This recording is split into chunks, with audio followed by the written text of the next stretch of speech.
పల్నాడు జిల్లా దాచేపల్లి మండలం బట్రుపాలెం, మాదినపాడు, అగ్రహారం, శంకర్రావుపురం గ్రామాలలో తెలుగుదేశం, జనసేన, బీజేపీ పార్టీ ఉమ్మడి అభ్యర్థి ఎరపతినేని శ్రీనివాసరావు ప్రచార కార్యక్రమం నిర్వహించారు. ఈ కార్యక్రమంలో ఎరపతినేనికి గ్రామంలోని మహిళలు, నాయకులు ఘన స్వాగతం పలికారు. ముందుగా ఎరపతినేని లక్ష్మీ నరసింహస్వామి దేవస్థానంలో ప్రత్యేక పూజలు నిర్వహించారు. ఈ కార్యక్రమంలో వారు రానున్న ఎన్నికల్లో ఉమ్మడి ప్రభుత్వాన్ని గెలిపించాలంటూ ప్రచార కార్యక్రమం నిర్వహించారు.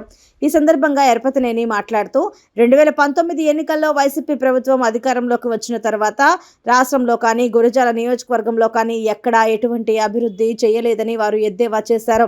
ముఖ్యంగా గురజాల నియోజకవర్గంలో కాసు మహేష్ రెడ్డి అరాచక పాలన చేశారని, ఈ అరాచక పాలనకి నియోజకవర్గ ప్రజలు స్వస్తి చెప్పడానికి సిద్ధంగా ఉన్నారని వారు తెలిపారు.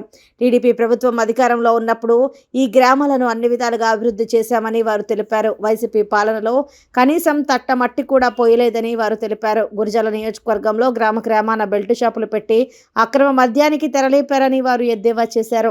రానున్న ఎన్నికల్లో ప్రజలంతా టీడీపీ పార్టీని అఖండ మెజార్టీతో గెలిపించాలని వారు కోరారు. ఎన్నికల ప్రచారం సందర్భంగా ఇక్కడికి వచ్చేసిన తెలుగుదేశం, జనసేన, భారతీయ జనతా పార్టీ నాయకులు, కార్యకర్తలందరూ కూడా పేరు పేరున హృదయపూర్వక నమస్కారాలు. బట్రుపాలెం గ్రామం చాలా చైతన్యవంతమైన గ్రామం. ఇక్కడ చదువుకొని వివిధ డిపార్ట్మెంట్లలో ఉద్యోగాలు చేస్తున్న వారు చాలామంది ఉన్నారు. ఈ గ్రామాన్ని అన్ని విధాలుగా తెలుగుదేశం హయాంలోనే అభివృద్ధి చేశాం.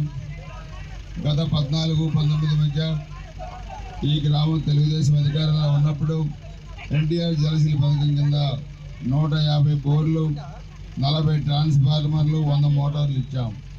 ఎస్టీ కార్పొరేషన్ లోన్స్ కింద 3 ట్రాక్టర్లు, 5 ఎడ్ల బండ్లు ఇచ్చాం. హౌసింగ్ లోన్స్ కింద 35 ఇళ్ళు మంజూరు చేశాం. చంద్రన్న బీమా పథకం కింద 72 లక్షలు కూడా మంజూరు చేశాం. 2 కోట్లతోని సీసీ రోడ్లు, పుష్కరాల అభివృద్ధికి 3.5 కోట్లు, 2 వాటర్ ప్లాంట్లు కూడా కట్టించాం. బట్రుపాలెం గ్రామం నుంచి శ్రీ లక్ష్మీ నరసింహస్వామి టెంపుల్ వరకు సిమెంట్ రోడ్డు వేయించాం. 4 కోట్లతో ఇక్కడ పుష్కర ఘాట్లు కూడా కట్టించాం. తెలుగుదేశం పార్టీ అధికారంలో లేకపోయినా ఈ గ్రామం నుంచి ఎన్టీఆర్ ట్రస్ట్ ద్వారా కేలావత్ సంజయబాయి బిఎస్సి నర్సింగ్ చదివిస్తూ ఉన్నాం. Kelavath Kumar Naik 10th class, Kelavath Srihari Naik 9th class, Kelavath Bhavani 6th class. అంటే చంద్రబాబు నాయుడు గారు ఎన్టీఆర్ ట్రస్ట్ పెట్టి 4 పిల్లల్ని ఈ మౌనిక ఈ గ్రామం నుంచి కూడా చదివించారు. నేను అడుగుతున్నాను, వైసీపీ పార్టీకి ఏమన్నా ట్రస్ట్ ఉందా? చదువుకునే పిల్లలు, పేద పిల్లలు చదివిస్తున్నారా? వాళ్ళు పేద ప్రజల పట్ల ఏమాత్రం కూడా అవగాహన లేదు. పేద ప్రజల పిల్లల్ని చదివించాలని లేదు. ఇప్పుడు నేను ఇంత లిస్ట్ చదివాను. దాదాపు 9 కోట్ల రూపాయలు, 10 కోట్ల రూపాయలు ఈ బట్రుపాలెం గ్రామానికి 14-19 మధ్య మనం మంజూరు చేశాం. 2019 ఎన్నికల్లో కాసు మహేష్ రెడ్డి ఇక్కడ ఇచ్చిన హామీలు కృష్ణానది నుంచి వాటర్ పైప్ లైన్ వేయించి ప్రతి ఇంటికి కనెక్షన్ ఇస్తా అన్నాడు. వైఎస్ఆర్ జలకళ పథకం కింద బోర్లు, మోటార్ వేస్తా అన్నారు. గ్రామంలో ఇల్లు కట్టిస్తా అన్నాడు. ఒక ఇల్లు కూడా కట్టిలా.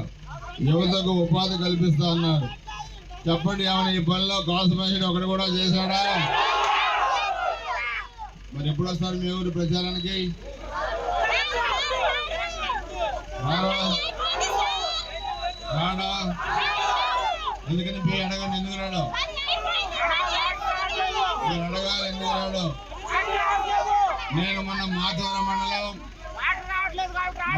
మండలం సింగరాయపాలెం తండా వెళ్ళాను. ఆ గ్రామంలో తెలుగుదేశం హయాంలో చేసిన పనులు తప్పితే ఈ 5 ఏళ్లలో పనులు చేయలే కాసు మహేష్ రెడ్డి. 2019 ఎన్నికలకు వెళ్ళినప్పుడు ఆ గ్రామంలో మీకు తెలుసు కదా, సింగరాయపాలెం తండా మాధవరం మండలంలో ఉంది, మనలాగానే. అక్కడ 2019 ఎన్నికలప్పుడు ఆయన హామీ ఇచ్చాడంట, నేను ఇక్కడే ఉంటాను, ఇక్కడే పడుకుంటాను, సింగరాయపాలెం తండాని సింగపూర్గా మారుస్తాను, అభివృద్ధి చేస్తానని చెప్పినట. నేను అక్కడికి వెళ్తే మహిళలందరూ కూడా రోడ్డు మీదకి వచ్చారు, హారతలు ఇచ్చారు.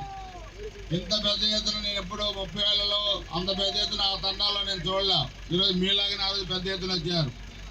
నాకు తెలియదు 2019 ఎన్నికల్లో ఆయన శంకరాయపాలెం తండాన్ని సింగపూర్గా మారుస్తారు అన్నాడని తెలియదు. అంత అయిన తర్వాత సార్ మేము కాసు మ్యాజిస్ట్రేట్ కోసం వెయిట్ చేస్తున్నా అన్నారు. ఎట్లా వెయిట్ చేస్తారు, ఇద్దరం ఒక రోజు రాం కదా, ఆయన ఇంకో రోజు వస్తారు కదా అన్నారు. లేదు సార్ మా తండాన్ని శంకరాయపాలెన్ని సింగపూర్ చేస్తా అన్నాడు. ఆయన ఎప్పుడు వస్తాడో మీరు రెడీగా అడగడానికి అన్నారు. ఆ ఊరు వస్తాడో రాడో తెలియదు, మీ ఊరు వస్తాడో రాడో తెలియదు. హామీలు అనేకం ఇచ్చారు, అవన్నీ కూడా చేయలేదు. అందుకే ఈరోజు మనం కూడా బొట్టుపాలెం గ్రామంలో RO ప్లాంట్ కూడా ఒకటి ఇచ్చాం.